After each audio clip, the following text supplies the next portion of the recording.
Hi kids, this is Teacher May, your teacher for today.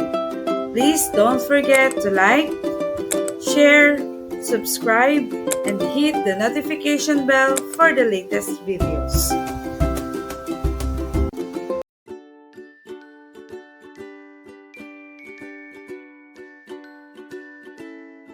Before we start our new lesson, let's have a short review.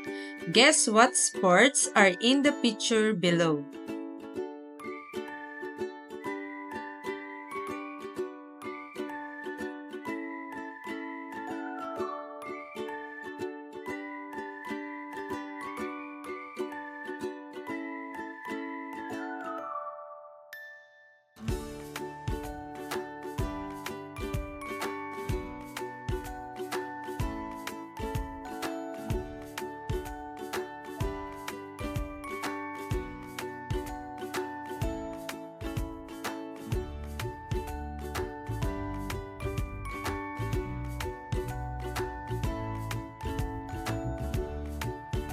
Activity 2, Dance and Freeze. In this activity, each of you will dance as the music plays. When the music stops, each player must freeze immediately and hold that position according to the movement that I will show you. If you mistakenly execute the wrong position, you will be out. The last one who remains dancing wins the activity.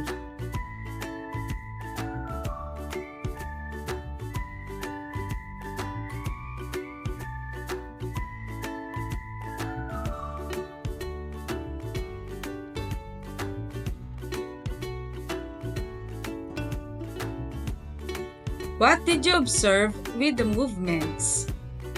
Can you execute them all? Why? Among all the movements, which find you hard to execute?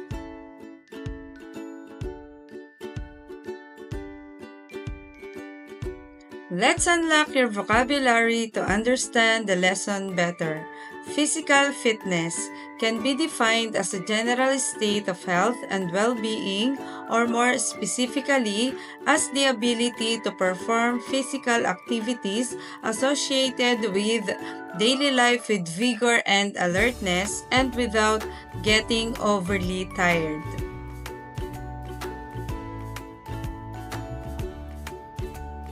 Health-related components.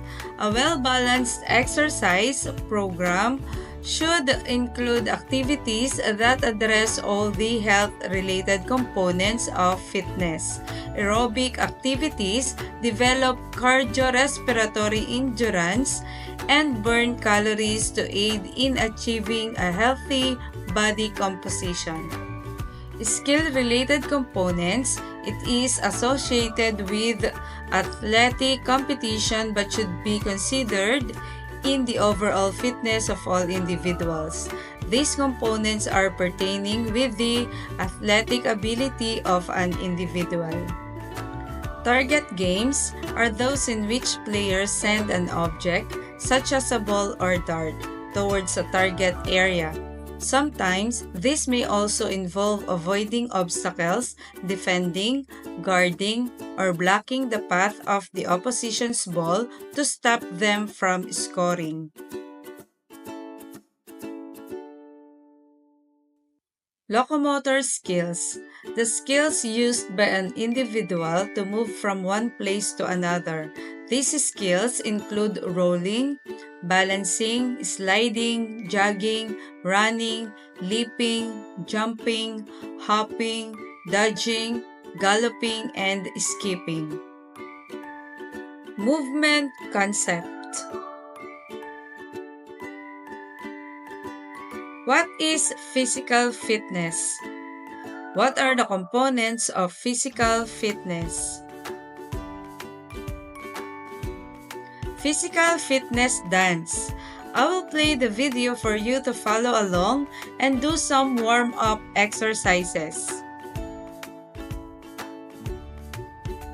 Activity 1. Follow the instructions of the given worksheet.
Physical fitness can be defined as a general state of health and well-being, or more specifically as the ability to perform physical activities associated with daily life with vigor and alertness and without getting overly tired. Physical fitness requires consistent conditioning which can be achieved through leisure activities or structured activities. Physical fitness measures are closely allied with disease prevention and health promotion. Thus, it is common and appropriate to measure components of physical fitness before preventive and rehabilitative programs. Physical fitness can be modified through regular physical activity and exercise. Physical fitness components have been shown to have a significant positive relationship with enhanced outcomes in physical activity, including sports participation.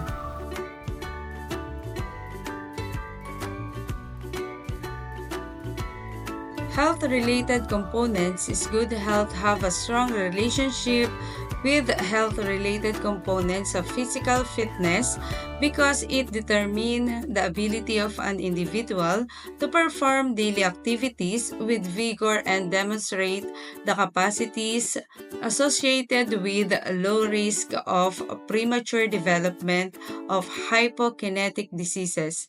It is also known as physiological fitness. The 5 areas of health-related fitness are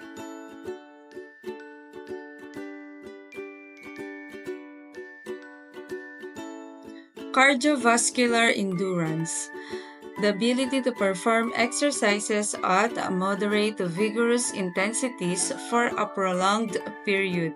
Examples of activities that benefit from good cardio endurance include walking, jogging, swimming, cycling, and other sports that require continuous movement.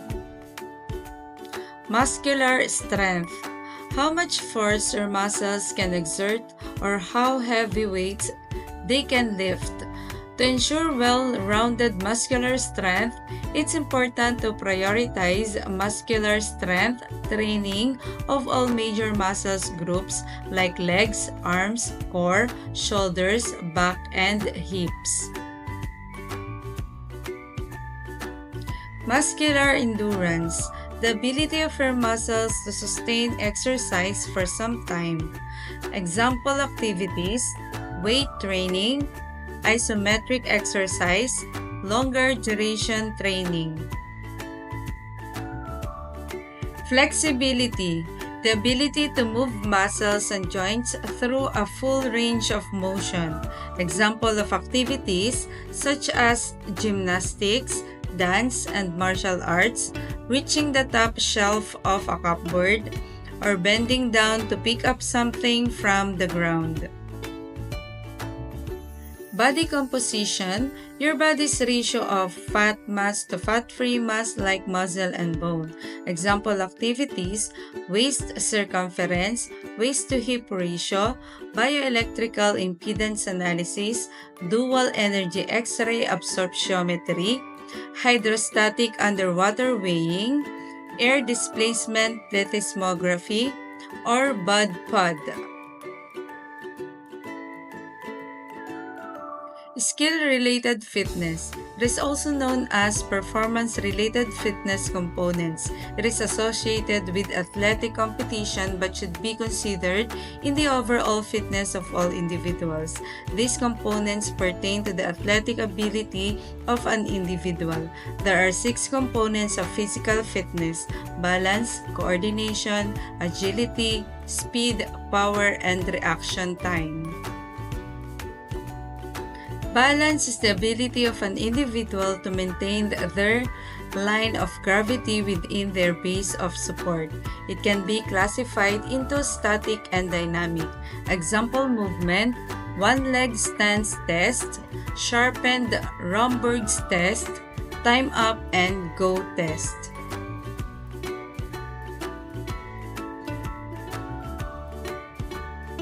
Coordination. It is the ability to use the sense, such as sight and hearing, together with body parts in performing motor tasks smoothly and accurately. The alternate hand wall toss test is one of the tests via which coordination can be assessed. Example movement, finger to nose test.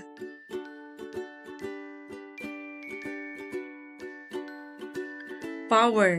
It is the rate at which one can exert maximal force. Vertical jump test and hop test are some examples of power testing for lower extremity. A medicine ball throw test can be used to assess upper extremity power. Example movement, vertical jump test, medicine ball throw test.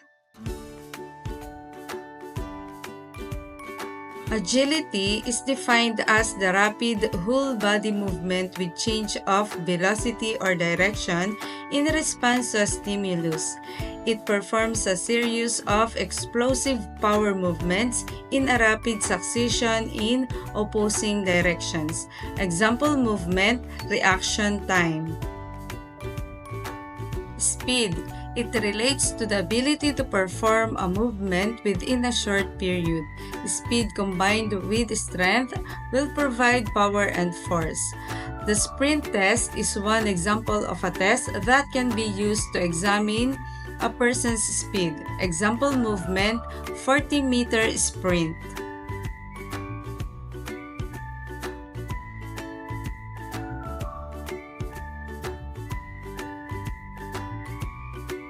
Movement skills.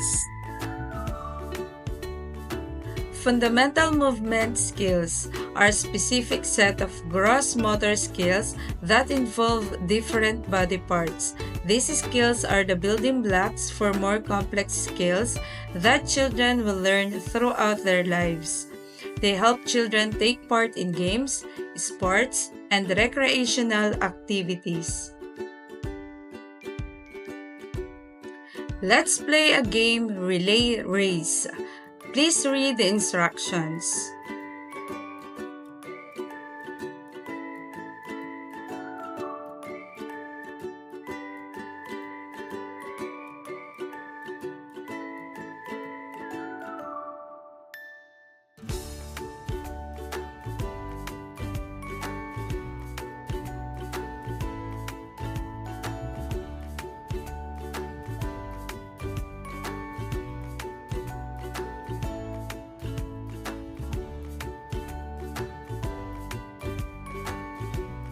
Fundamental movement skills are important to the motor development of children's physical, cognitive, and social growth. There are 4 categories in which the fundamental skills fit for under 5s: stability and balance, manipulative, locomotor, movement, and body awareness. For over 5s, we just focus on stability and balance, manipulative, and locomotor skills, as we would hope they have a good awareness of their body by then.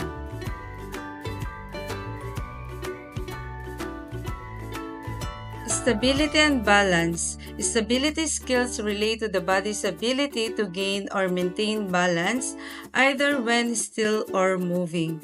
Sample skills, body management activities.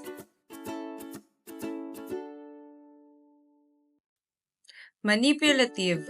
Manipulative skills are the skills we need for moving balls objects around. Sample skills, overarm throw. Locomotion. Locomotor skills require moving from one location to another. Examples, crawling, walking, running, jumping, skipping, etc. Sample skills, dodging activities. Movement and body awareness. Movement and body awareness is the understanding of what my body is like and how I move with it. Sample skills, body awareness, spatial awareness, and language activities. Locomotor movement skills. Locomotor movement skills are those in which the body is moved in one direction or a combination of directions from one point to another. Activities such as walking, jogging, moving forwards, backward, side shuffling, skipping, running, jumping, hopping, and leaping are considered fundamental locomotion movements. Locomotor movement skills are probably the most basic and important category of fundamental movement skills that a child requires to play rugby. The player must be able to move around the pitch, and they use a variety of the different locomotor movement patterns mentioned above to achieve this.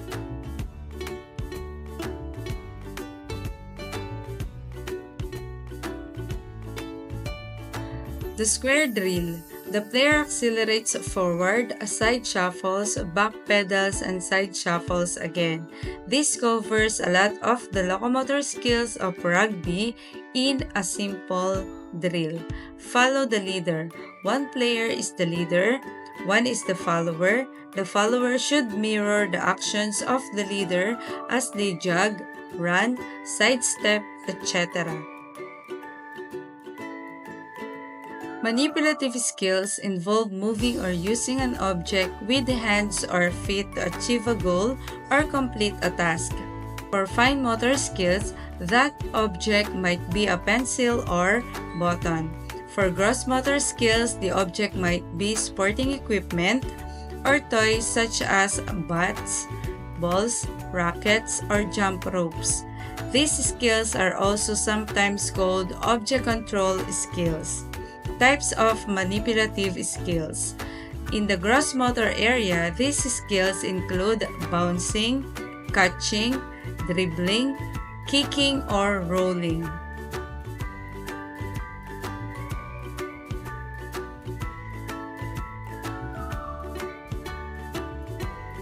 Lifting, pushing and pulling. The object might be a wheeled toy. Striking, such as swinging a baseball bat or golf club to hit a ball. Throwing, volleying a ball back and forth to another person, either with the hands or a racket. Activities like pencil tracing, stacking coins, and playing checkers, by contrast, require fine motor skills.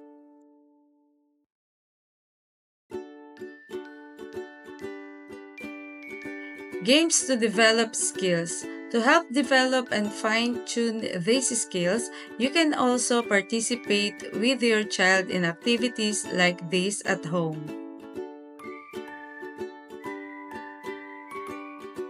Bowling. Start with large, lightweight pins such as empty 2-liter soda bottles, then move to smaller plastic bottles. Add weight to large bottles or use a kid's bowling set.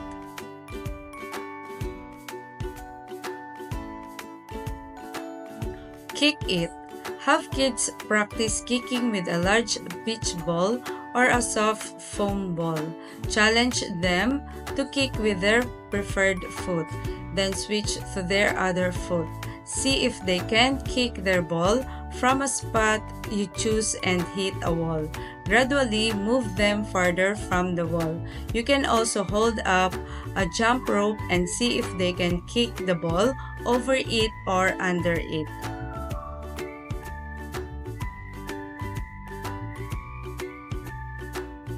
Over the line. Divide the playing area in half with a line. Use chalk, tape, or a long jump rope to mark it. Put an equal number of soft items like scarves, rolled up socks, beach balls, or lightweight bean bags on either side of the line.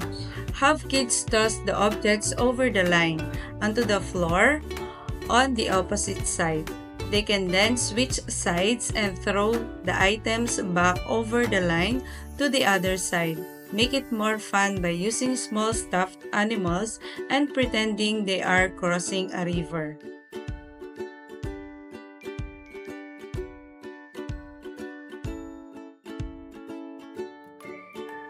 Strike up the band. Young children often enjoy practicing striking by drumming on pots and pans with spoons or playing with other toy musical instruments.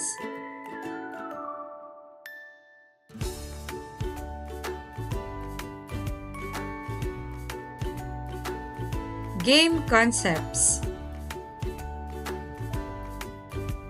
What are target games? Give examples of target games.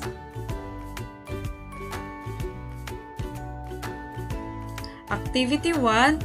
Target a hula hoop. Materials: 6 hoops and 6 balls. Instructions: choose an area with a wall. The floor is marked 2 meters, 4 meters, and 6 meters away from the wall. Do the following. Position several hoops on the floor near the wall 1 meter away from each other. Students form 6 lines facing a hoop. Each group is given a ball. As the signal is given, the player runs to the 2-meter mark and shoots the ball on the hoop. The other players follow, targeting the hoop by shooting. Players repeat the procedure, getting a further distance each time. A player who cannot throw the ball inside the hoop is eliminated in the challenge.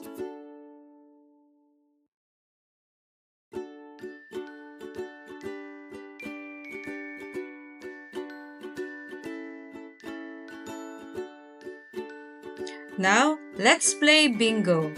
Instructions: the card shows some situations about your health concerns. Answer the situation using a pattern: line, box, and diagonal. The first to complete the pattern wins the bingo.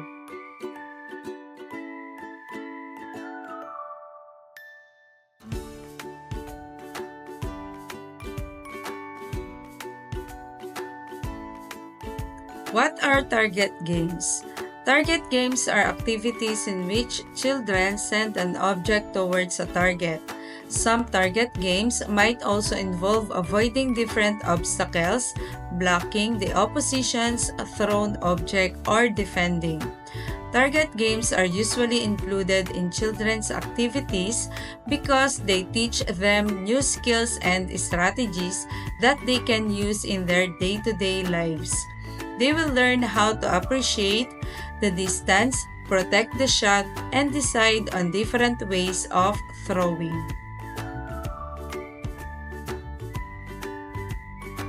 What are the values displayed in playing target games? Target games will also teach your little learners a wide variety of values such as teamwork. In order to win in some target games, children will have to learn how to cooperate. Discipline. Just like any other game, target games have rules, and respecting them will underline the importance of discipline. Confidence. Anyone can become good at any game with practice. So just by playing target games, children will start to believe more in themselves and the fact that they can make it. Patience. On the same note, children will learn that skills are learned through practice and that practice takes time. Success won't come overnight. Decision making. Children will learn the ability to think fast and make a decision about what they want to do next in the game. This can be a first step in learning how to make decisions easier. Transferable skills that are common to target games are: players must be able to demonstrate hand-eye and foot-eye accuracy. Players aim and shoot, throw, roll, etc. for a goal target. Players utilize the synchronization of numerous body parts when releasing the objects used in the game. Both gross and fine motor skills are used to alter the flight path of the released object.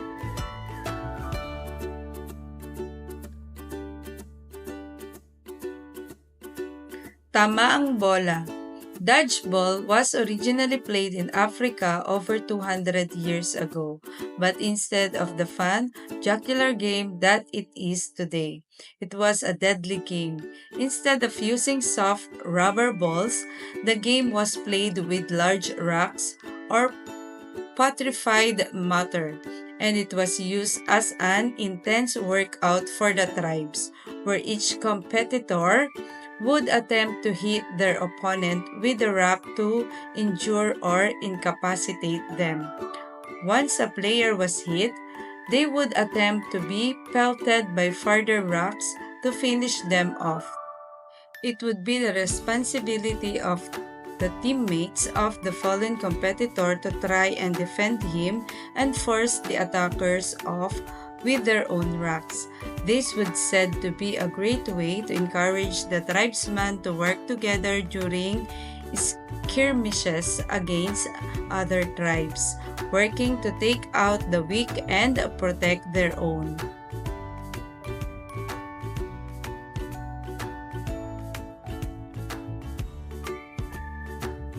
A missionary by the name of Dr. James H. Carlyle saw what was happening and was intrigued by the agility and ruthlessness of the tribal men, as well as by the solidarity and heart they were showing.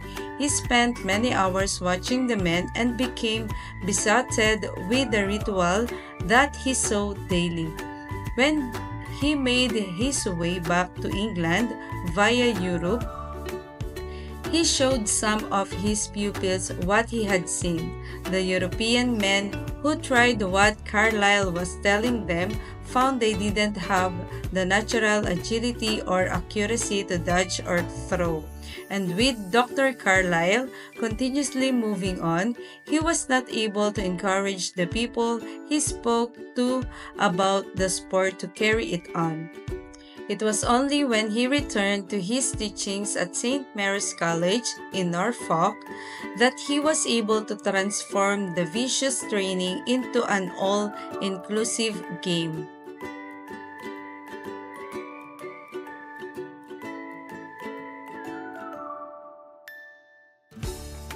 Materials and equipment needed. Uniforms for offensive and defensive teams, if necessary, at least 3 to 5 balls. There is no fixed area for dodgeball. How to play the game. To play batuhang bola or dodgeball, you must first gather 2 teams and get a ball. The first team should stand in the middle of the court, while the second team should be divided into 2 and should stand on both sides of the first team. The second team should hit the players of the first team. If you hit a player, that player is out. If that player catches the ball, his team will gain a life and can be used to revive another player or be used to continue to play if the ball hits him or her. You will win the game if you have hit all the players and none of the players are left.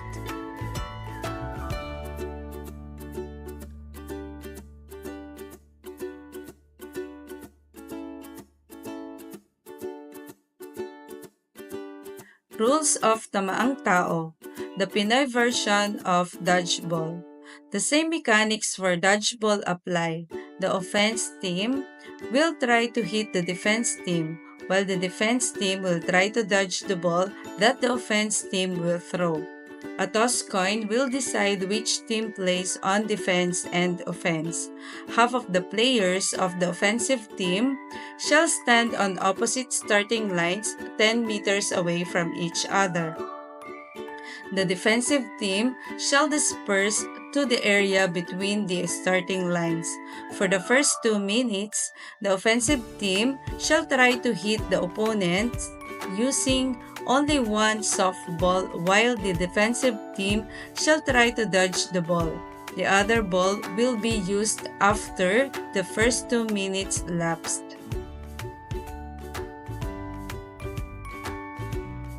A player who is hit will be eliminated in the game. A defense player may opt to catch a ball and score a second life either for him or herself or for a teammate who was eliminated. In the event that a defensive player goes beyond the field, one member will be eliminated. The game ends when an agreed time lapses 3 minutes. The team who got the least number of eliminated members within 3 minutes wins.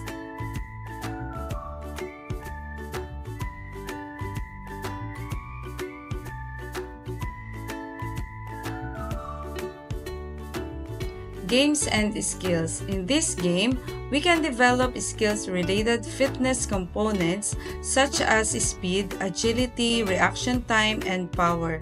Sports skills can be developed by throwing just like in baseball, pitchers, and running athletics.